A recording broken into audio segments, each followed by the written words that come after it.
अभी मैं आ चुका हूँ ओरछा की छतरी। ये जितने भी राजा यहाँ पर हुए हैं, राजा सुजान सिंह, राजा इंद्रमणि, राजा जसवंत सिंह, इन सभी की छतरी का निर्माण यहाँ पर कराया गया है। अभी हम लोग जा रहे हैं माँ बेत्रवती के दर्शन करने के लिए। चाय अभी हम लोगों ने पी ली है, नाश्ता भी हम लोगों ने नहीं किया है, क्योंकि नाश्ता हम लोगों ने सोचा कि बेत्रवती माँ के दर्शन करने के बाद करेंगे।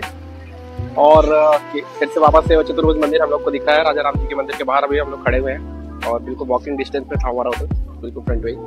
तो ओरछा अभी एक्सप्लोर करते हैं। मैं जिस तरह से सोच रहा हूँ कि ओरछा एक खूबसूरत नगरी है, तो बाकी हम लोग को बहुत खूबसूरत नज़ारे आज मिलने वाले हैं। तो आप लोग सभी मेरे ब्लॉग पे बने रहिए, इतने खूबसूरत नज़ारों का आप लोग के दर्शन कीजिए। और ओरछा आने का प्लान आपका तभी बनेगा जब ये ब्लॉग को आप पूरी तरीके से देख लेंगे। माँ बेत्रवती के ऊपर से यहाँ से जो रास्ता था, उस रास्ते को ब्रिज के रूप में भी डेवलप कर दिया गया है, क्योंकि छोटा पुल तो शायद पूरी तरीके से डूब चुका है। और वहाँ की लहरें देखो कितनी तेज जा रही है, मुझे दूर से दिखाई दे रही है। मेरे पास से आकर के आप सभी को दिखाता हूँ। सामने है हमारी माँ बेत्रवती, जिन्हें बेतवा नदी कहा जाता है, और ये रायसेन जिले के झीरी गांव से निकलती हैं। अभी बारिश के कारण बहुत थोड़ा सा मतलब कंकड़ पत्थर ये सब चीजें पड़े हुए हैं। और यहाँ पर देखो कितना सुंदर रूप है माँ का। ये पूरा एरिया कॉरिडोर के थ्रू बनाया जाएगा, लगभग 2-3 साल में पूरा डेवलप हो जाएगा।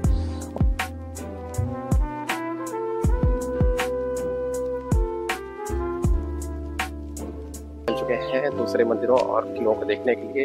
यहाँ पे जितनी भी चीजें हैं, सभी चीजों को एक्सप्लोर करने के लिए बहुत ही सुंदर,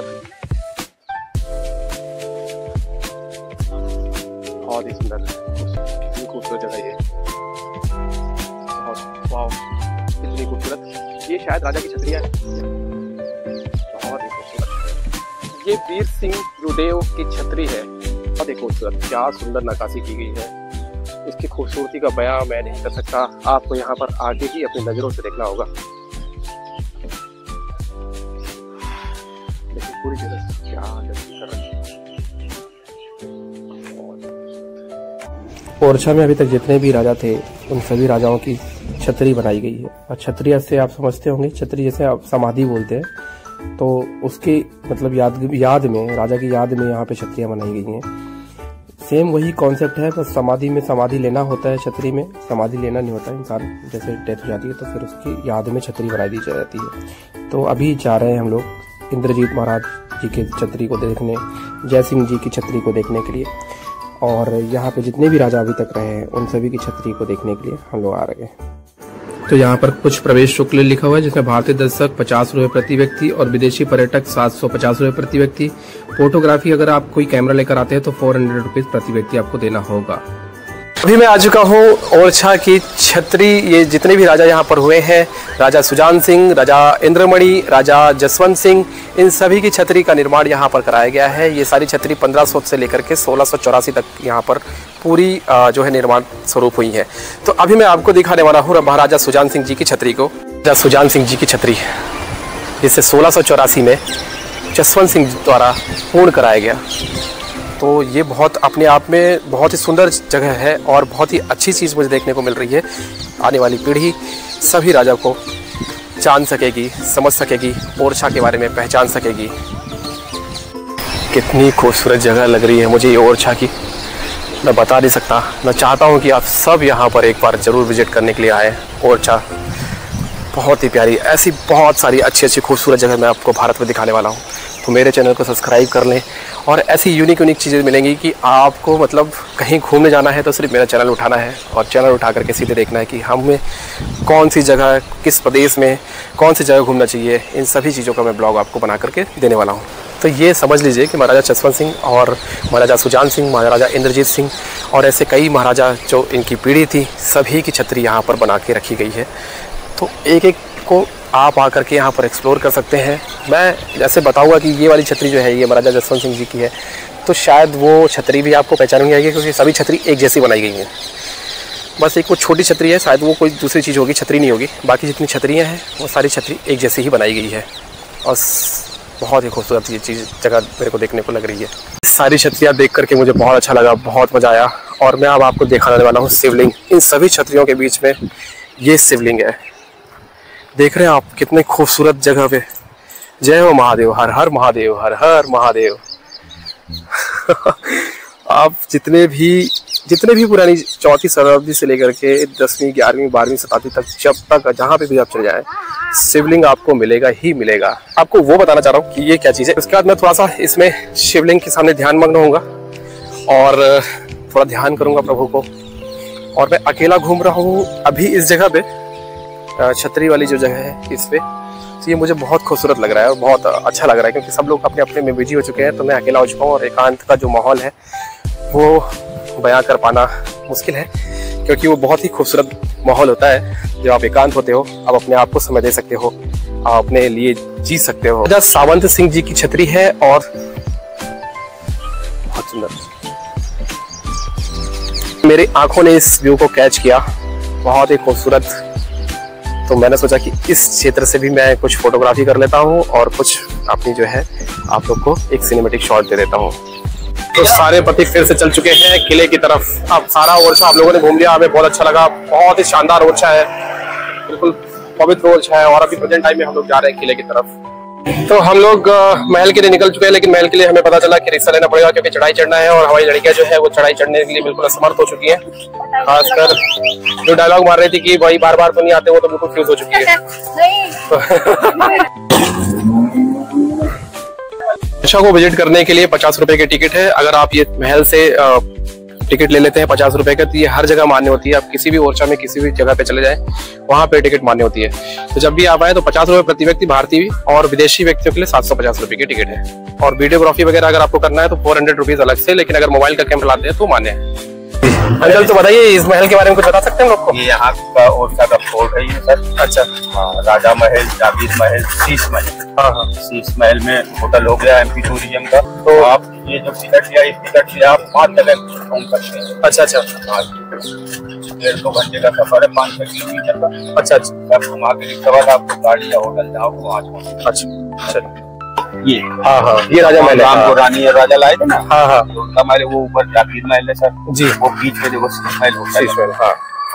ये है शीश महल। ये शीश महल है यहाँ का, काफी खूबसूरत। ये जहांगीर महल है। लोग की टिकट ये है जहांगीर महल में, हमने कटवा दिया है टिकट को और अब एंटर कर रहे हैं इस महल की खूबसूरती को देखने के लिए। और ये रहा खूबसूरती का नजारा। ओहो,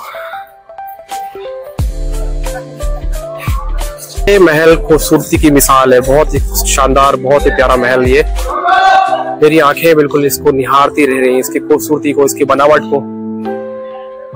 बहुत ही जहां से भी देखो इसकी खूबसूरती मुझे बढ़ती हुई नजर आ रही है, हर जगह से। बहुत ही खूबसूरत, शानदार। देखते हैं पहले फ्लोर से। 3 फ्लोर का है शायद ये। तीनों फ्लोर से मैं आपको इसके व्यू को दिखाता हूँ। भाई खूबसूरत है यार। ओहो हो, जल्दी इसकी मरम्मत कंप्लीट हो जाएगी। जगह है भाई, गजब भी दिख रहा है। खुश तो क्या ही किले का बाहरी नजारा है और कितना खूबसूरत दिख रहा है यहाँ से। यहाँ से किला देखो कितना शानदार, कितना बड़ा दिख रहा है। और ये है माँ बेत्रवती जो सामने से जा रही हैं, बहुत ही सुंदर। और कुछ लोग वहां पे भी मुझे देख रहे हैं, यहाँ भी घूमते हुए। खंडहर है लेकिन वो मंदिर है कोई। और ये देखो क्या ही सुंदर नजारा है माँ बेत्रवती का। ये 12वीं शताब्दी ग्वालियर से लाई गई है भगवान बुद्ध की मूर्ति, जो 6वीं शताब्दी की है। बताइए, बहुत सुंदर। 15वीं शताब्दी अशोक वाटिका, बहुत सुंदर। शताब्दी की विष्णु जी की मूर्ति है, बहुत ही सुंदर। कुबेर जी की 13वीं शताब्दी की मूर्ति, शताब्दी की राहु की शिव महेश, शिव पार्वती, शिव मस्तक। वाह, कितनी खूबसूरती, कितनी प्यारी खूबसूरती है। काल भैरव 13वीं शताब्दी की मूर्ति। जहांगीर महल से निकल के अब हम लोग आ रहे हैं राजा जी के महल पे। यहाँ के जो राजा थे उनके महल पे भी हम लोग जाने वाले हैं। उसका इतिहास क्या है मैं आपको थोड़ा डिस्क्राइब करूंगा। महाराज भारती चंद जी का किला था, जिनकी इन्हीं की रानी जो थी उन्होंने राम भगवान को लेकर आई थी अयोध्या से। तो कितना खूबसूरत ये भी महल, बहुत ही प्यारा, बहुत ही खूबसूरत है।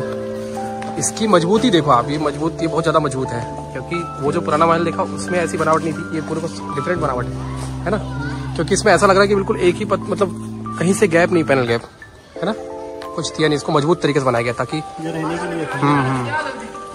कितना खूबसूरत है भाई ये जगह, वाह वाह वाह। मैं जब जहांगीर महल गया तो मुझे लगा कि शायद राजा जी का महल इसी के जैसे होगा, लेकिन नहीं, राजा का महल और खूबसूरत है, बहुत ही प्यारी बनावट, बहुत ही। जाने का सोच रहा हूँ आपको लोगों को दिखाने का, लेकिन मेरे पास समय बहुत कम है, ट्रेन का भी टाइम हो रहा है, लेकिन मैं जाता हूँ ऊपर, आप लोग को दिखाता हूँ कि ऊपर का क्या नज़ारा है, क्या व्यू है। ऊपर जा रहा हूँ, बहुत ही पतले गले से ज़्यादा ऊपर नहीं चढ़ पाऊंगा मैं, क्योंकि मेरे पास समय की बहुत कम अभाव है, ट्रेन मेरी बहुत पास में है और जहाँ से पहुँचने में कम से कम 1 घंटे लग जाते हैं। तो यहीं से मैं आपको ये पूरा किला दिखाता हूँ। ये बहुत ही खूबसूरत किला मुझे लगा है, बहुत ज़्यादा पसंद आया मुझे। आप जो व्यू देखने वाले आप, बहुत ही खूबसूरत व्यू होगा वो, मैं दावे से कह सकता हूँ, बहुत खूबसूरत व्यू होगा ये। वाह, बहुत ही सुंदर, कितना सुंदर। बारिश भी चालू हो चुकी है। ये नज़ारा हमेशा के लिए अपनी आंखों में कैद करके अब यहाँ ओरछा से मैं जा रहा हूँ। बहुत ही सुंदर जगह है ये, बहुत ही प्यारी माँ बेत्रवती उधर से बहती हुई। और अब मैं निकलता हूँ, इस ब्लॉग को यहीं पर एंड करता हूँ और कभी मिलते हैं किसी और नेक्स्ट ब्लॉग में, किसी और जगह पे।